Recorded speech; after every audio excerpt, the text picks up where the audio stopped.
Hell, last week my wife signed me up for a bridge club. I jump off next Tuesday.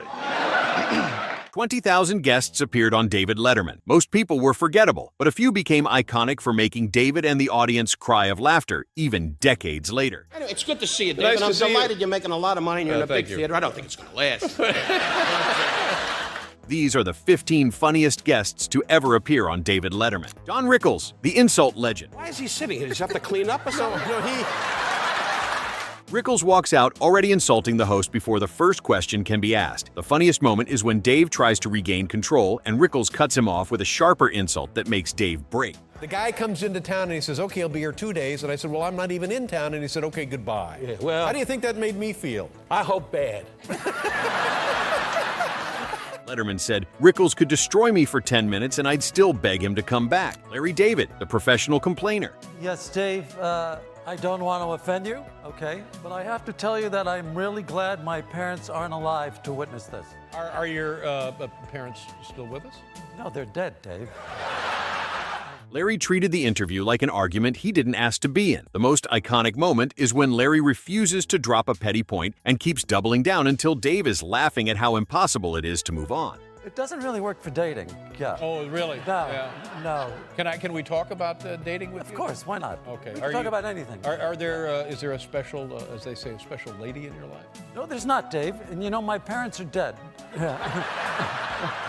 Letterman once asked, how can Larry turn nothing into comedy gold so easily? Rodney Dangerfield, the one-liner king. Hell, last week my wife signed me up for a bridge club. I jump off next Tuesday. Rodney came on the same way he did anywhere with rapid jokes and no breathing room. Dave tried to keep up, but Rodney just kept firing. His funniest bit is unloading a run of one-liners so fast that the audience starts laughing before the previous punchline even lands. How you doing? You look a little irritated.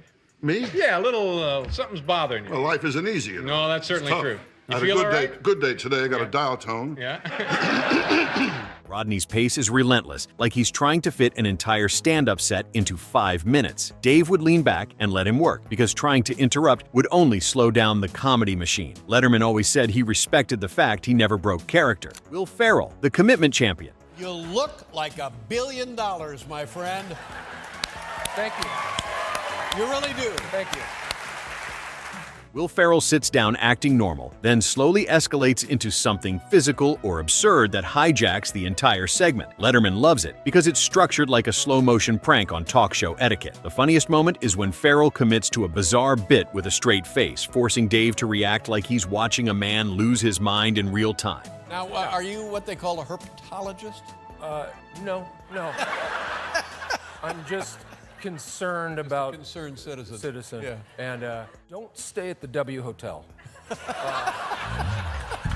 Dave becomes the audience just trying to figure out how far Will take it. Ferrell's genius is that the escalation always happens in tiny steps, so you don't realize how insane it's gotten until you're already there. Sometimes he shows up in character and maintains it for the entire segment, never breaking. Other times he starts normal, then pivots into chaos without warning. Letterman appreciated that unpredictability because it kept him genuinely on his toes. Bill Murray, the unpredictable prankster. David Letterman, come on, everybody out! Everybody out! Everybody out! Bill Murray shows up like an unpredictable friend who might hijack the show just to see what happens. The funniest moment is Murray doing a sudden physical bit, like dancing or mugging or escalating something random until Dave is laughing like he can't stop it. Right here, people are going to look up here and see this desk. Yeah. And what are they going to say?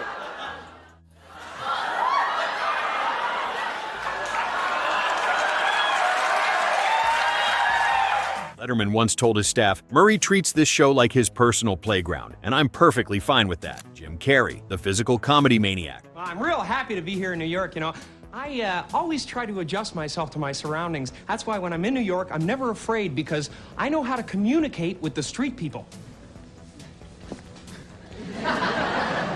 Carrey instantly turns the couch into a stage, turning one question into a burst of voices and physical chaos. The funniest moment is Carrey abruptly launching into a full character bit mid-interview, making Dave laugh because the segment stops behaving like an interview. Hi, Jim Carrey. David Letterman. I sell embarrassment insurance. Oh, good.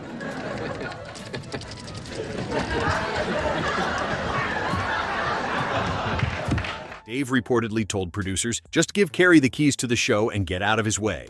Macdonald, the deadpan master. How long did you guys date?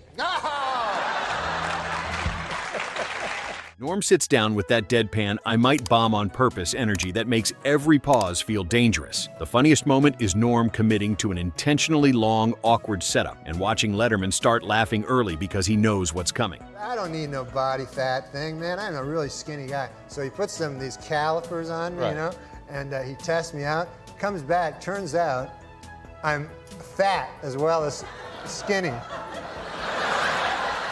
Seems unlikely, doesn't it? Dave told his writers, Norm's the only guest who can make me laugh at a joke that hasn't landed yet. Steve Martin, the absurdist genius.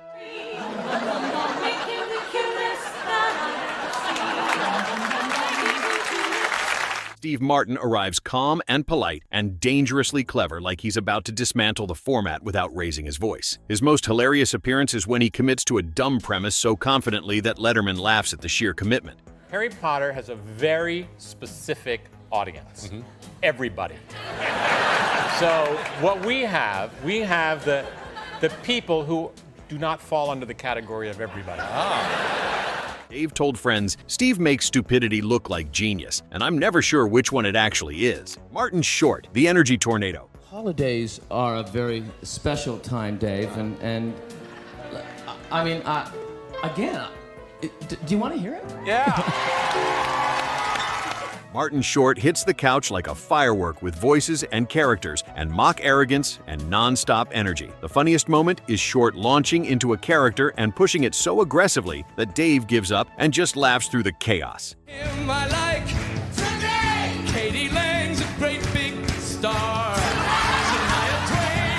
Letterman said, Short doesn't do interviews, he does hostile takeovers, and I love every second. Eddie Murphy, the storytelling superstar. You look great. Thanks for being here. Making sure they clean it up. Yeah, I know. It's a little bit crazy. Sitting no crocodile. Eddie shows up with that superstar confidence and turns the couch into a storytelling stage. He's funniest when he reenacts something with voices and attitudes so sharp it becomes a mini stand-up set. The funniest moment is Eddie telling a story with such precise timing and swagger that Letterman just lets him run. So what was it? You had dislocated your jaw or broken it or something? I ripped a muscle called masseter muscle in my cheek, and my jaw was out, and I couldn't speak. And people would say, Eddie, and I go, Yeah. Murphy could slip into character voices mid-sentence without any setup. Dave would set up a question, and Eddie would take it somewhere completely unexpected. His impressions were so accurate the audience would recognize who he was doing instantly. Letterman gave him space to perform, knowing that Murphy would deliver something memorable every time. Chris Elliott, the awkward absurdist.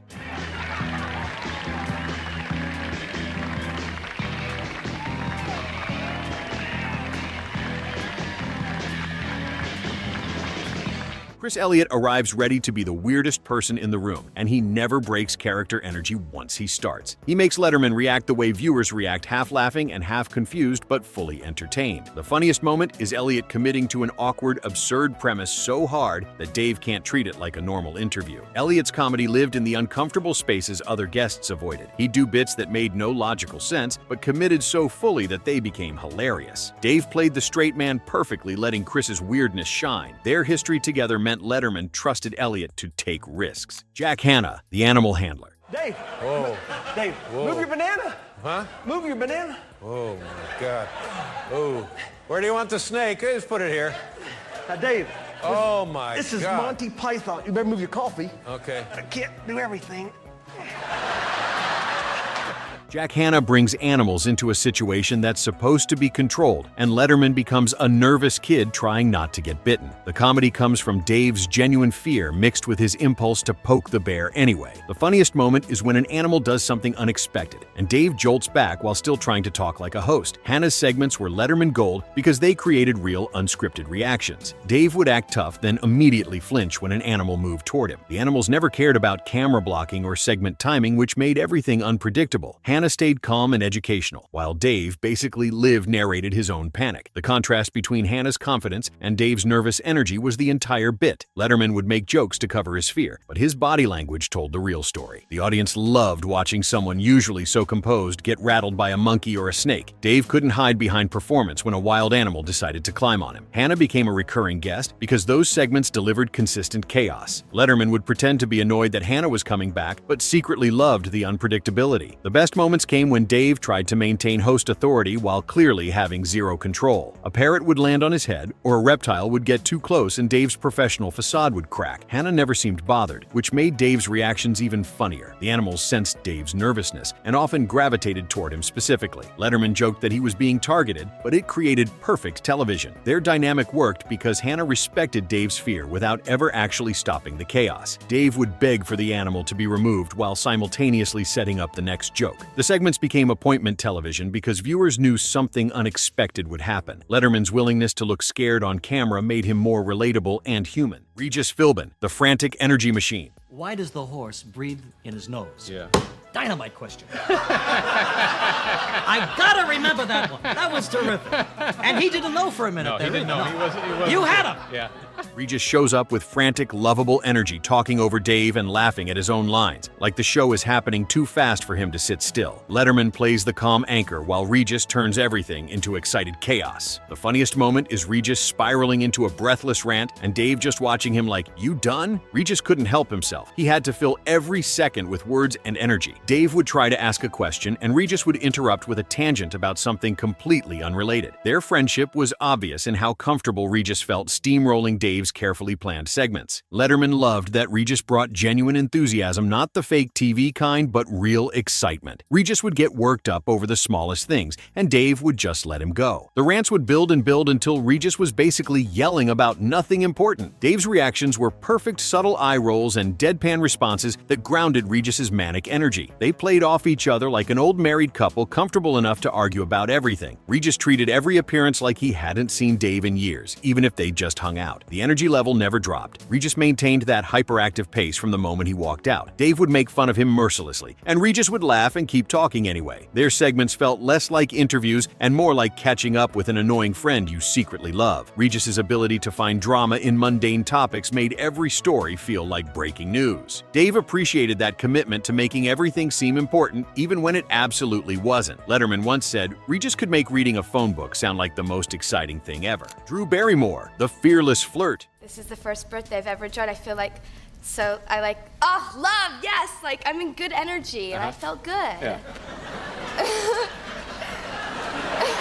Drew Barrymore on other shows like Johnny Carson appeared with playful confidence and pushed the show into crazy levels of territory. Dave tries to keep it calm, but she treats the couch like it's a dare. The funniest bit is her sudden bold on-air stunt that leaves Letterman visibly stunned and the audience roaring. Drew's famous table dance on Dave's birthday became one of the most replayed late show moments ever. She climbed up on his desk, flashed him, and the whole studio lost their minds. Dave sat there genuinely shocked because nothing in his talk show experience prepared him for that level of spontaneity. The moment worked because Drew committed fully without any hesitation or self-consciousness. Letterman tried to play it cool, but his face showed complete surprise. The audience went insane because they'd never seen anything like that on late-night television. Drew treated it like a gift, giving Dave a birthday present he'd never forget. The bit became controversial later, but in the moment it was pure chaotic energy. Dave's reaction was perfect, equal parts shocked and trying to keep the show moving. Their chemistry worked because Drew pushed boundaries, and Dave knew she'd never actually cross into inappropriate. She brought that wild child energy that made every appearance feel slightly dangerous. Letterman loved guests who surprised him, and Drew specialized in the unexpected. The table dance was defining for both of them as part of late show lore. Drew could switch from sweet to outrageous in seconds, which kept Dave constantly adjusting. Their age difference made their flirtation feel playful rather than serious. Dave played the flustered older guy while Drew enjoyed making him uncomfortable in the best way. The segment showed Letterman's willingness to let moments breathe even when they went sideways. Most hosts would have panicked, but Dave rolled with it and let the chaos unfold naturally. Tom Hanks, the everyman comedian.